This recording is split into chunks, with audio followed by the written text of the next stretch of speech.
السلام علیکم ورحمۃ اللہ وبرکاتہ نحمدہ ونصلی علی رسولہ الکریم سبحانک لا علم لنا الا ما علمتنا انک انت العلیم الحکیم اما بعد۔ عزیز سامعات، اس سے پہلے کے درس میں ہم امیر معاویہ کے عہد کے بارے میں جان رہے تھے، یعنی ان کے دور میں بکثرت مسجدیں تعمیر ہوئیں، کئی فلاحی کام ہوئے اور کچھ فتوحات بھی ہوئی۔ امیر معاویہ کے انتقال کے بعد ان کا لڑکا یزید اول تخت نشین ہوا۔ اس کی زندگی شہزادوں اور امیر زادوں کی سی تھی۔ وہ سیر و شکار کا بڑا شائق تھا، لیکن سپہ گری کے بھی جوہر موجود تھے اس کے اندر۔ لڑائیوں میں شریک ہوتا تھا، قسطنطنیہ کی مشہور مہم میں بھی تھا۔ حضرت امام حسین، عبداللہ بن زبیر، عبداللہ بن عمر، عبد الرحمن بن ابی بکر وغیرہ نے یزید کی ولی عہدی تسلیم نہ کی، اس کی خلافت کو تسلیم نہ کیا۔ اس لیے تخت نشینی کے بعد یزید کے سامنے سب سے پہلے ان بزرگوں کی بیعت کا سوال پیدا ہوا۔ چنانچہ ولید نے حضرت امام حسین اور ابن زبیر کو بلا بھیجا۔ ابھی تک وہ مدینہ ہی میں تھے۔ اس وقت تک امیر معاویہ کے انتقال کی خبر مدینہ نہ پہنچی تھی۔ حضرت امام حسین یزید کی غیر شرعی موروثی بادشاہت تسلیم کرنے کے لیے تیار نہ تھے۔ ادھر عراق کے شیعان علی ابتدا سے امیر معاویہ کے خلاف تھے، یعنی ان کے بابا یزید کے والد کون شیعہ ان کے مخالف تھے۔ ان کی وفات کے بعد انہوں نے خلافت کا منصب اہل بیت میں منتقل کرنے کی کوشش کی۔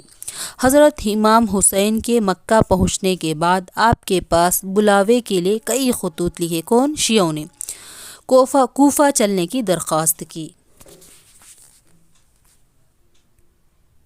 اس درخواست پر آپ نے اپنے چچیرے بھائی مسلم بن عقیل کو حالات کی تحقیق کے لیے کوفہ بھیجا اور اہل کوفہ کو خط لکھا۔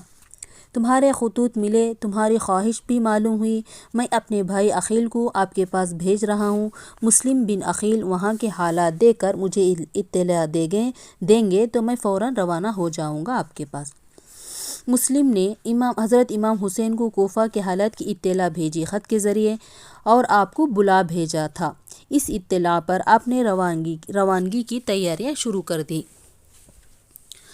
اہل مکہ اور حضرت حسین کے اعزاء و اقارب کوفیوں کی غداری سے پوری طرح واقف تھے، اس لیے انہیں مکے ہی میں روک کے رکھا۔ کس کو؟ حضرت حسین کو۔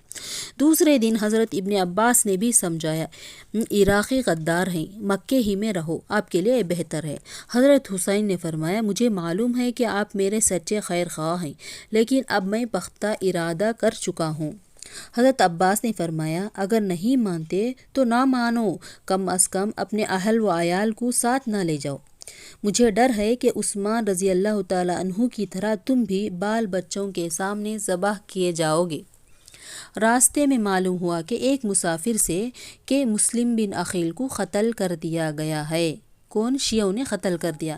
یہ خبر سن کر حضرت حسین نے واپسی کا ارادہ کیا، لیکن مسلم بن عقیل کے بھائیوں نے کہا کہ ہم مسلم کا بدلہ لے کر رہیں گے۔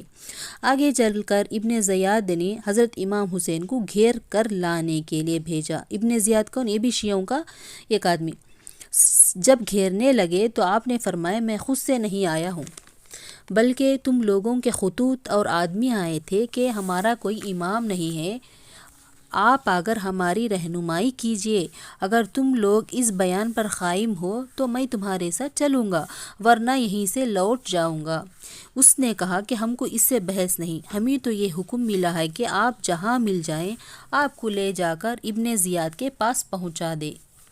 حضرت حسین نے قافلے کو لوٹانا چاہا، دونوں میں تیز گفتگو ہو گئی، لیکن اس نے آپ کے مرتبے کا پورا لحاظ رکھا۔ عرض کیا، اگر میرے ساتھ نہیں چلتے تو ایسا کیجیے کہ دوسرا راستہ اختیار کیجیے، جو کہ عراق اور حجاز کے دونوں کے راستے سے جدا ہو، الگ ہو۔ یعنی اس نے دھوکہ دے کر کربلا کے میدان میں لے آیا حضرت حسین کے قافلے کو۔ بہرحال اس نے حسین کو ایک ایسے چٹیل میدان میں اتارا جہاں کوئی اوٹ اور پانی وغیرہ نہ تھا، وہی کربلا کا میدان کہلاتا ہے۔ حضرت حسین نے کربلا میں قافلہ اتارا۔ عمر بن سعد آخر 4000 فوج لے کر وہاں پہنچا، کربلا کے میدان میں پہنچا۔ حضرت امام حسین سے پوچھا کہ آپ یہاں کیوں آئے ہو؟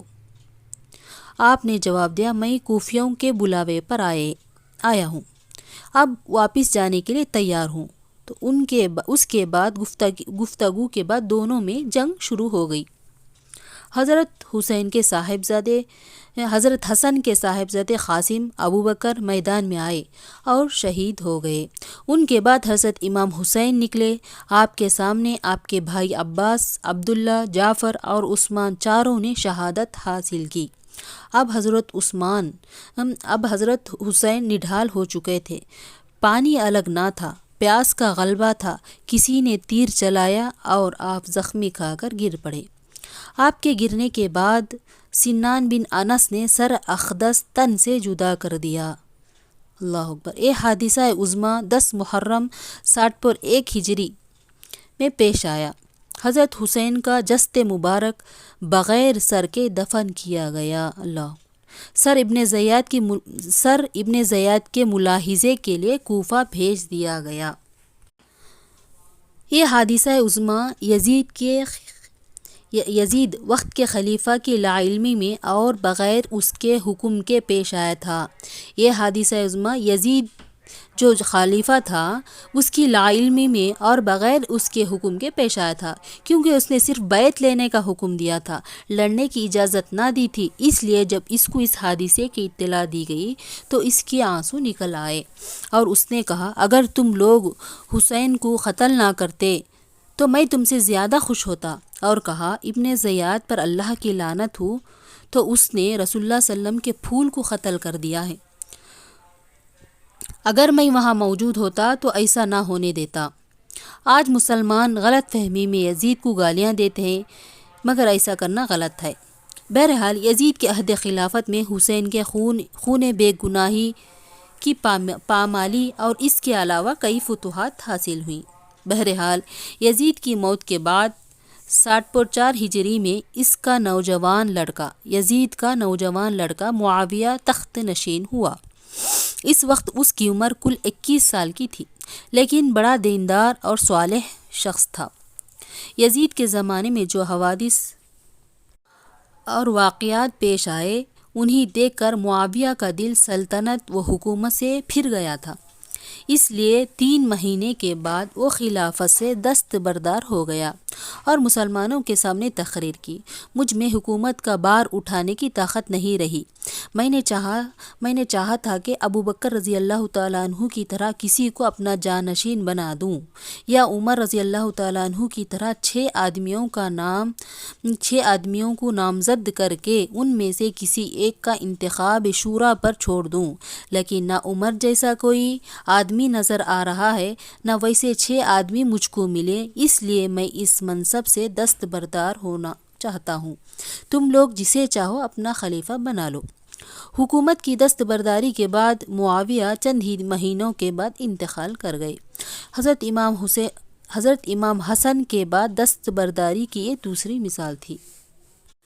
اس کے بعد یزید کی زندگی ہی میں اہل حجاز نے ابن زبیر کے ہاتھوں بیعت کر لی تھی۔ یہ وہی عبداللہ بن زبیر ہیں جو آپ صلی اللہ علیہ وسلم کے پھپھیرے بھائی حضرت زبیر کے بیٹے تھے۔ یزید کے بعد وہ خلیفہ ہوئے۔ عبداللہ بن زبیر کے بعد عبد الملک تنہا دنیائے اسلام کا خلیفہ بن گیا۔ یزید کے بعد عبداللہ بن زبیر کے بعد عبد الملک۔ مروان بن عبد الملک کے بعد اپنے دونوں لڑکوں کو ولید اور سلیمان کو ولی عہد بنا کر ان کی بیعت لی۔ عبد الملک نے اپنے دونوں لڑکے ولید اور سلیمان کو ولی عہد بنا کر ان کی بیعت لی۔ ولید کا بڑا لڑکا وہ بنی امیہ کا کامیاب ترین خلیفہ تھا۔ عبد الملک یعنی ولید کا باپ اپنے زمانے میں تمام بغاوتوں کو کچل دیا تھا، میدان کو بالکل صاف کر دیا تھا، اس لیے ولید کو پورے سکون و اطمینان کے ساتھ بیرونی فتوحات اور تعمیری کاموں کا موقع ملا۔ ولید عبد الملک کا بیٹا، بڑا بیٹا، دوسرا بیٹا سلیمان۔ ولید کی خوش قسمتی سے اس کو قتیبہ بن مسلم، موسیٰ بن نصیر، محمد بن قاسف اور مسلمہ بن عبد الملک جیسے نامور سپہ سالار اور فاتح مل گئے تھے، جنہوں نے اسلامی حکومت کے ڈنکے چین سے یورپ تک ملا دیے۔ ان چاروں کی فتوحات الگ الگ لکھی جاتی ہے۔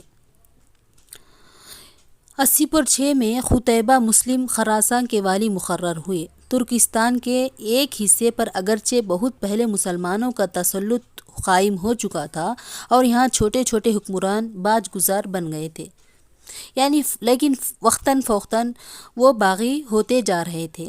چنانچہ اس زمانے میں بھی سمرقند کے حکمرانوں کا رویہ باغیانہ تھا۔ اس کے علاوہ بعض علاقے اب تک اسلامی حکومت کے زیر اقتدار نہ آئے ہوئے تھے، اس لیے قتیبہ نے ترکستان پر فوج کشی کی۔ حسن اتفاق سے اس وقت یہاں کے جو چھوٹے چھوٹے حکمران تھے ان میں باہم مخالفت چل رہی تھی۔ اس سے قتیبہ کو بڑا فائدہ پہنچا۔ قتیبہ نے سمرقند پر حملہ کیا۔ سمرقند قلعہ بند ہو گئی۔ قتیبہ نے محاصرہ کیا۔ سمرقندی 1 مہینے تک قلعے میں بند رہے۔ جب محاصرے کی مدت زیادہ بڑھی تو انہوں نے شاش اور فرانہ یعنی ان کے ساتھیوں کو خط لکھ کر بھیجا کہ اگر آج عرب ہمارے مقابلے میں کامیاب ہو گئے تو کل تم کو بھی یہی دن دیکھنا پڑے گا، اس لیے ہماری نہیں بلکہ اپنی حفاظت کے لیے آج ہماری مدد کرو۔ اس کی مدد کے لیے فوج روانہ کیا۔ کون؟ اس کے ساتھیوں نے۔ قتیبہ کو اس کی اطلاع مل گئی۔ اس نے صالح کو چند 100 منتخب بہادروں کے ساتھ امدادی فوج کا راستہ روکنے کے لیے بھیج دیا، یعنی دشمن کا راستہ روکنے کے لیے انہوں نے فوج کو روانہ کیے۔ صالح قتیبہ کے ساتھی نے آگے بڑھ کر دشمن کے فوج کے راستے کو بند کر دیا۔ جیسے ہی دشمن کی فوج ادھر سے گزری، صالح نے اس پر حملہ کیا۔ کمین گاہوں کے مسلمانوں نے بھی نکل کر ٹوٹ پڑے۔ دشمنوں نے بڑی شجاعت و پامردی سے مقابلہ کیا۔ آخر میں نہایت بری شکست کھائی دشمنوں نے۔ ان کے بہت سے نامور بہادر مارے گئے، جن میں بیشتر ترکستان کے شہزادے اور شرفا اور سردار تھے۔ بہت سا قیمتی اسلحہ مسلمانوں کے ہاتھ آیا۔ اس شکست کی خبر سمرقند پہنچی تو ان کی ہمت پست ہو گئی، اس لیے وہ مصالحت پر راضی ہو گئے۔ چند باتوں پر صلح کی۔ نمبر 1، اہل سمرقند 12 لاکھ سالانہ جزیہ خراج عطا کریں گے۔ نمبر 2، مسلمان شہر میں فاتحانہ داخل ہوں گے۔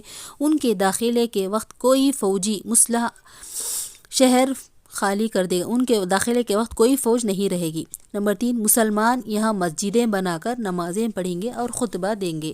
اہل سمرقند بت پرست تھے۔